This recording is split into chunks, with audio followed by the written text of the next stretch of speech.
Cette vidéo va présenter la migration d'un serveur GLPI tournant sur un Windows Server 2016 vers un serveur Ubuntu. Cette vidéo sera réalisée en total live, donc il est possible que des petites imperfections se produisent. Donc je dispose ici de mon serveur 2016 sur lequel le GLPI fonctionne. J'ai créé quelques tickets pour prouver la migration. Donc je vérifie, hein, le GLPI il est ici, il est déjà connecté avec un utilisateur Fanny, il y a un ticket déjà qui est en cours d'attribution. Je vais donc maintenant sur mon serveur Ubuntu, donc c'est le serveur qui m'avait servi dans les exercices précédents.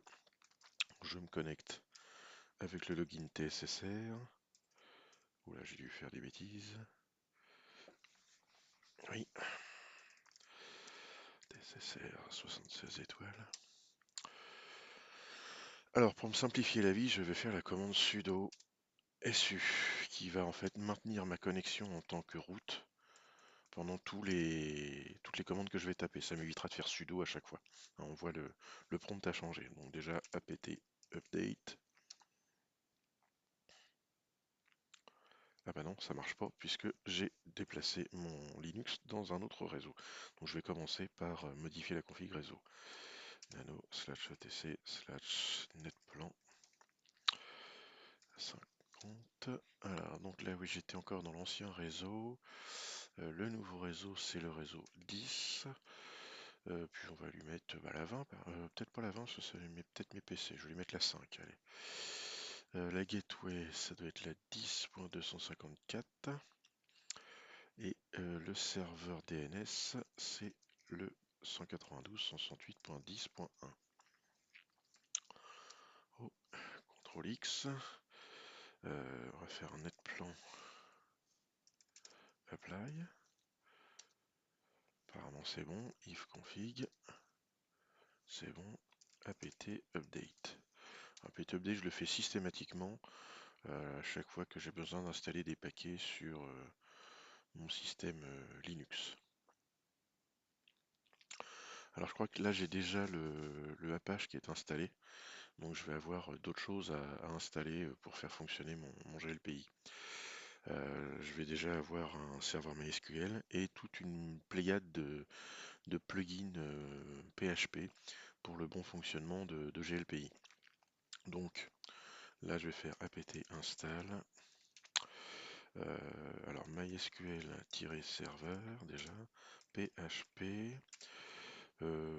PHP-MySQL,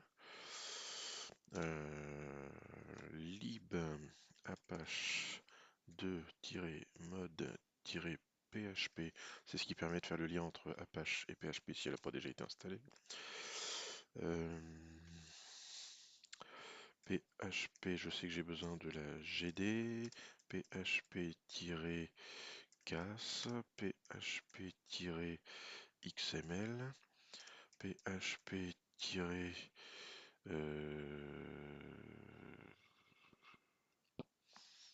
je sais plus, on va les faire un peu au fil de l'eau, hein. On va déjà installer ça, c'est déjà pas mal je crois. Ah,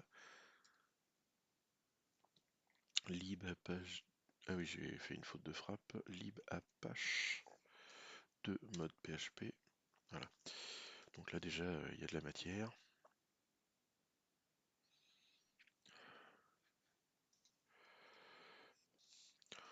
Pendant que l'installation se déroule, je vais retourner sur mon deuxième serveur, puis en fait je vais installer, comment ça s'appelle, WinSCP dessus, qui me permettra de faire les transferts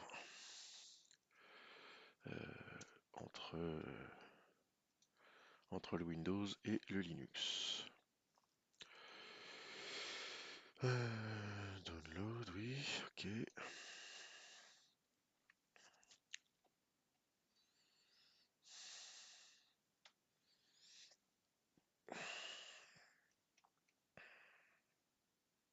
Voilà, ça y est, c'est en cours, c'est même presque fini.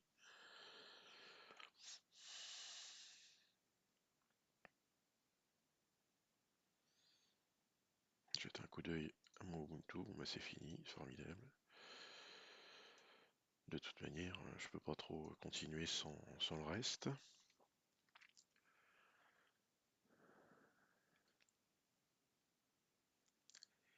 Oui, all user, accept, next, commander, install. Je vais en profiter, je vais installer Putty aussi tout de suite.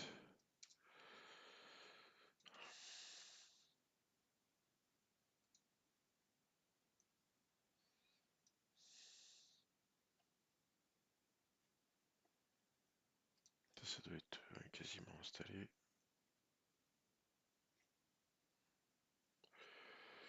Ça non plus. Pour l'instant, je vais installer Putty. Ça devrait aller très vite, je pense.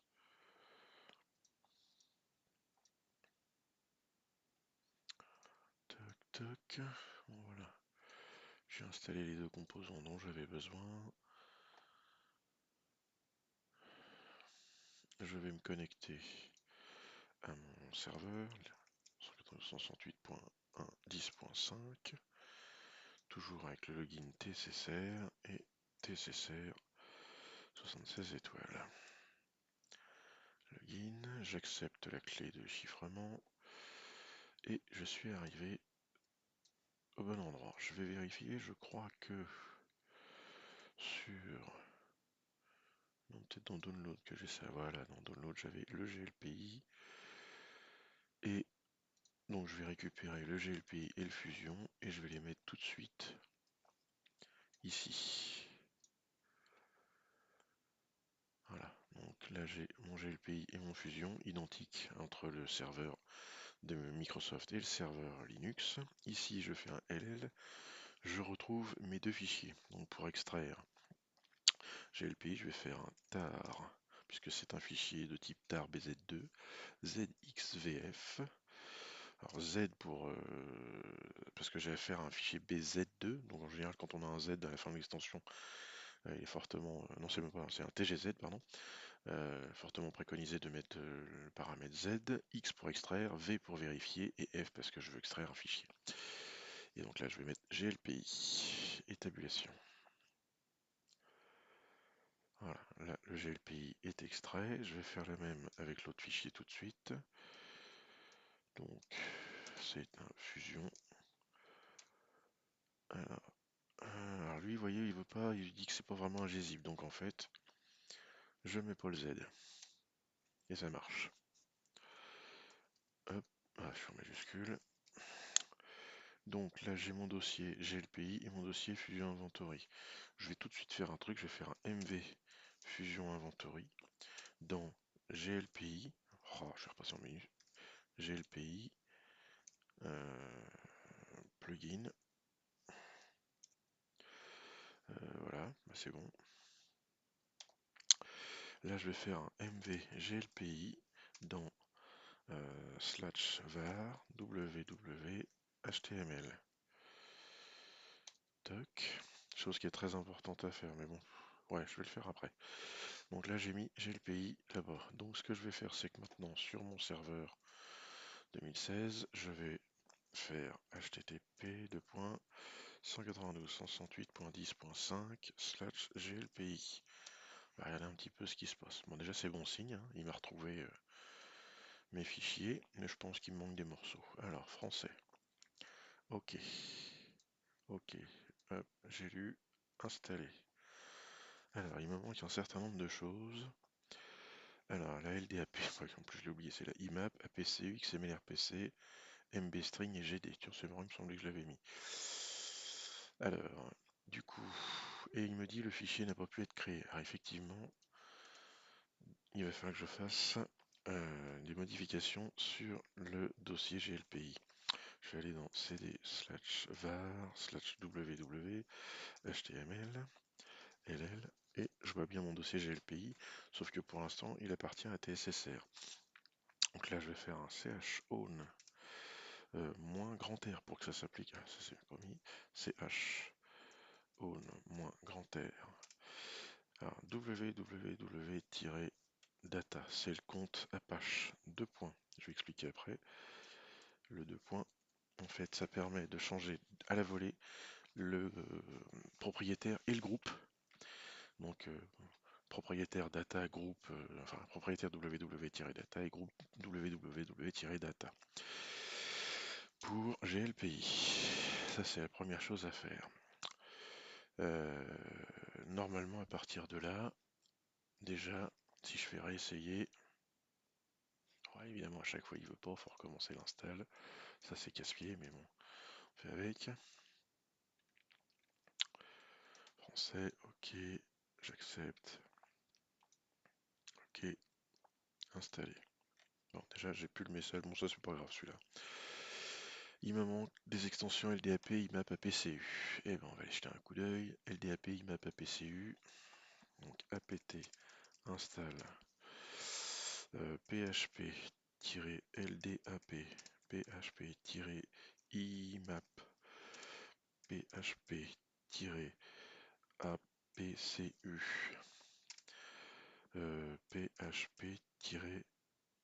php-xmlrpc. On va déjà faire ça, hein. Voilà. Alors quand on installe, je sais ce qui s'est passé tout à l'heure, quand on installe des extensions PHP, pour qu'elles soient prises en compte, il faut redémarrer Apache. Donc là je vais faire service, Apache 2, restart. Voilà, je retourne. Ici, il va encore me casser les pieds. Non, ah, il me manque la MB string. Mais sinon on est pas mal. Donc je rajoute apt1 php MB string. C'est parti. Et je redémarre à nouveau mon Apache. Et je vérifie. Réessayer. Réessayer, pardon. Formidable. Je peux continuer mon installation. Continuer. Donc le serveur SQL, ça va être ça. Alors là c'est root. Et là le problème c'est que j'ai pas mis de mot de passe. Donc là je vais t'embêter. Impossible de se connecter. Accès denied for root. Donc en fait là il faut que j'aille sur mon GLPI. Et j'ai de la bricole à faire. Et c'est pas de la bricole confortable. Alors la modification qu'il va falloir effectuer va porter directement sur les droits route qui sont en place sur le serveur MySQL. Alors effectivement, là, ça fait appel à des compétences MySQL. Il n'y a pas besoin d'être une star, hein, mais il faut savoir le faire un coup de temps en temps. Donc, il faut taper la commande MySQL-u. D'ailleurs, même pas, hein, on fait directement MySQL puisqu'il n'y a pas d'authentification pour l'instant sur notre serveur MySQL. Là, vous voyez, le prompt a changé. On est sur un prompt donc interne aux commandes de SQL, donc de MySQL. Ici, ce qu'il faut qu'on fasse, c'est que, en fin de compte, on modifie le compte route et qu'on lui spécifie un mot de passe. Donc là, il faut taper la commande alter user cote route cote arrobase cote local host cote identified with mysql underscore native underscore password by TSSR, là on spécifie le mot de passe, 76 étoiles, code, et on termine la phrase, enfin la commande par point virgule. Voilà, à partir de là, tout va bien. En théorie, derrière, on fait un flush privilège, point virgule, et on peut sortir. Exit. Donc là, j'ai vraiment activé le compte route, si vous voulez, sur le MySQL. Maintenant, je vais réessayer ici. Donc localhost, route, et du coup là j'ai un mot de passe à mettre, 76 étoiles, et je fais continuer. Et là, ça veut bien passer. Donc là, je fais créer une base de données, GLPIDB, et on va rester sur quelque chose de stable.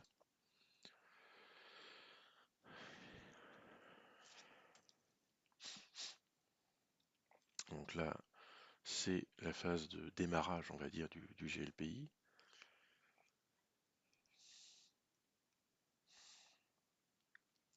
Donc, je vais mettre la vidéo en pause, hein, parce que des fois c'est un peu long.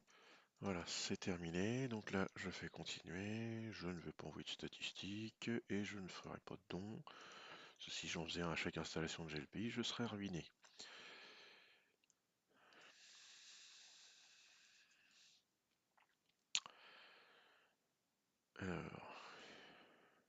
ici, donc je vais me connecter avec les identifiants GLPI, GLPI, envoyer.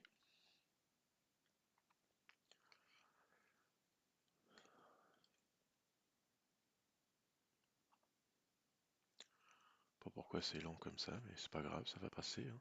Ouais, peut-être que mon serveur est juste en mémoire, donc sur mon serveur je vais faire free. Ouais, j'utilise même pas 500 MB de RAM sur les 2 Go, donc c'est pour ça, je sais pas. Non, là je vais pas enregistrer le mot de passe, donc là on ne touche pas au compte utilisateur pour l'instant. Le install machin là, bah, si je veux je peux le modifier. Je vais sur mon serveur, je suis dans le bon dossier, donc je vais dans cd glpi, cd install, et là je vais faire un mv install.php en install.php.hold par exemple. Je fais juste ça pour renommer le fichier d'install. Là je retourne sur mon serveur, je rafraîchis ma fenêtre et je n'ai plus le message d'erreur pour le fichier d'install qui est toujours présent. Maintenant je vais aller dans euh, je sais plus. Je réfléchis. Donc en fait, là je suis sur le GLPI sous Linux. Ce que je vais faire, c'est que je vais me connecter sur le GLPI de mon serveur 2016, qui a du mal aussi apparemment, décidément. Ah oui, alors par contre je suis connecté avec un compte utilisateur, on va éviter, on va se connecter avec le compte GLPI. Non pas sur la base interne, mais sur la base, enfin oui, sur la base interne GLPI, pardon. Donc là, je vais tenter un truc, hein, on verra bien, mais logiquement ça devrait bien fonctionner. Non merci. J'attends que mon GLPI soit bien chargé et je vais aller dans Administration, Maintenance. Donc en fait ici, je peux faire des sauvegardes euh, de comment, tout mon GLPI. Donc là, je vais faire un export SQL, sauvegarder la base de données, confirmer.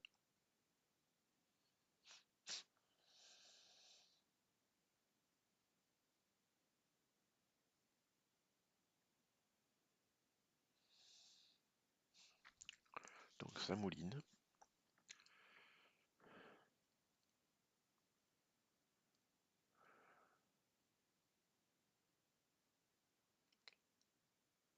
Donc ça met un peu de temps.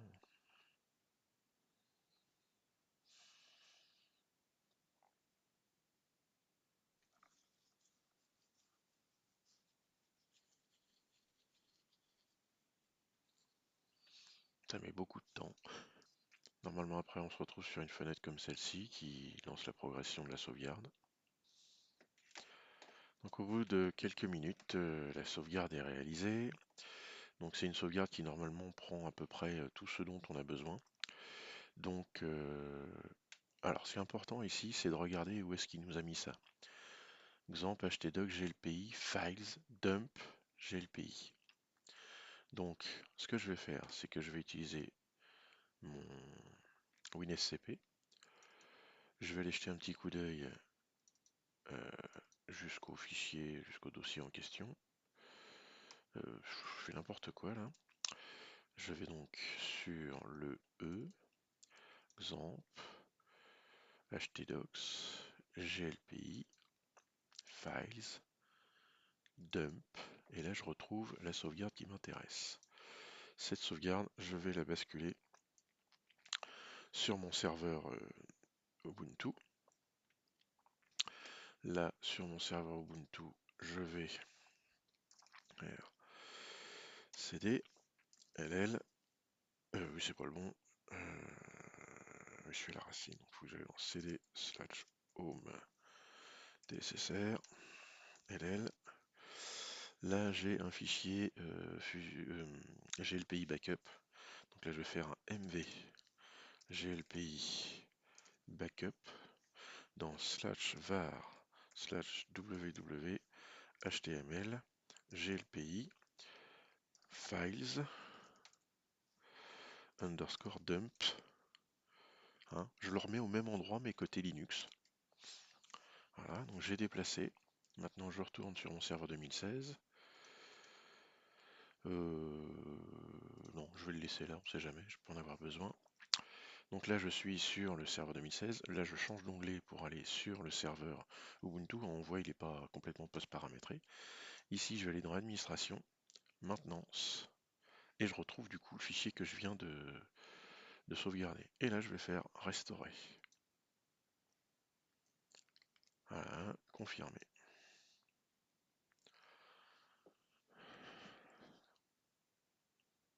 C'est pareil, ça prend un peu de temps. Alors comme ils le disent, hein, c'est pas toujours d'une fiabilité absolue. Si jamais on devait faire des grosses migrations de GLPI, j'aurais tendance à dire que c'est pas comme ça qu'il faut faire. Idéalement, il faut passer avec de l'export de bases de données, donc avec les outils MySQL que j'ai montré rapidement tout à l'heure. Hein, donc voilà, on est reparti pour une progression dans l'autre sens qui va mettre un peu de temps, je pense. Donc là, avec des outils MySQL et une sauvegarde également de tout le dossier où se trouve GLPI en termes de page web et PHP. Et en fait, au final, on écrase la destination et comme ça fonctionne en général plutôt bien. Voilà un petit peu le principe. Donc là, c'est en cours de restauration.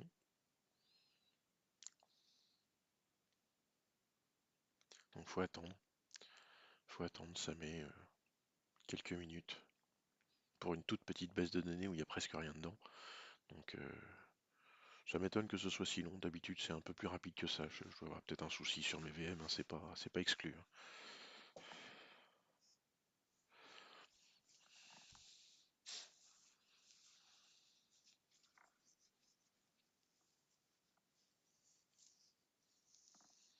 Bon, je mets la vidéo en pause et puis je reviens dès que c'est terminé. Après de longues minutes, la sauvegarde semble avoir été restaurée. Donc, il n'y a pas 36 méthodes pour le savoir. Hein. C'est du live, donc peut-être que ça n'a pas marché. Je vais aller dans l'ordinateur. J'ai bien récupéré mes ordinateurs clients hein, que j'avais sur comment, le serveur d'origine 2016. Hein. Je rappelle que je suis bien sur mon serveur Ubuntu. Est-ce que au niveau des utilisateurs, j'ai récupéré tous les utilisateurs de l'AD? Voilà, pas de souci. Est-ce que j'ai récupéré les tickets? Les deux tickets que j'ai créés sont bel et bien là. Qu'est-ce qui me manquerait? Vérifier les plugins. Ça par contre c'est pas sûr. Non, c'est bon, ils sont configurés, installés. J'avais juste remis hein, comment, le plugin pour être sûr que tout se passe bien dans la restauration. Bah écoutez, normalement tout est opérationnel. Donc maintenant en fait, qu'est-ce qu'il reste à faire? Bah, il reste plus à passer côté serveur contrôleur de domaine et modifier bah, éventuellement les chemins qui allaient vers l'ancien serveur, donc au niveau des stratégies de groupe surtout. Donc je vais retourner sur le serveur manager, puis je vais aller dans les GPO. Donc groupe policy management, je sais que j'en avais une qui me faisait le déploiement de l'agent Fusion Inventory, donc install Fusion. Je vais modifier ça. C'était ici, Windows Settings, Script, Startup. Donc là, j'ai l'install Fusion. Edit, Browse. Je vais aller jusqu'au bout pour la bonne et simple raison. C'est qu'il ne faut pas ici que j'oublie de modifier donc. Alors, où je mets l'adresse IP, où je pourrais mettre un nom. Alors, soyons propres. Ce que je vais faire, c'est que je vais retourner dans mon gestionnaire de serveur. Je vais aller dans DNS. Et je vais créer, par exemple, je vais l'appeler, je vais faire un nouvel hôte que je vais appeler support et qui va pointer vers mon serveur GLPI Linux. Add host, voilà, formidable. Donc là, support, ça pointe vers mon GLPI et du coup, ce que je vais faire, c'est que maintenant, ça, je vais faire ici support. slash glpi plugin Fusion Inventory. Ici, je ne le change pas parce que c'est la source d'installation de Fusion. Je ferme. Il faut le retourner dans mon... Voilà, donc là, hop. Ok, je valide toutes mes fenêtres et comme ça, tous les nouveaux postes que je souhaiterais inventorier arriveront bien sur le nouveau serveur. Voilà, j'ai terminé la migration de mon serveur GLPI qui était sous Windows Server 2016 sur un serveur Ubuntu.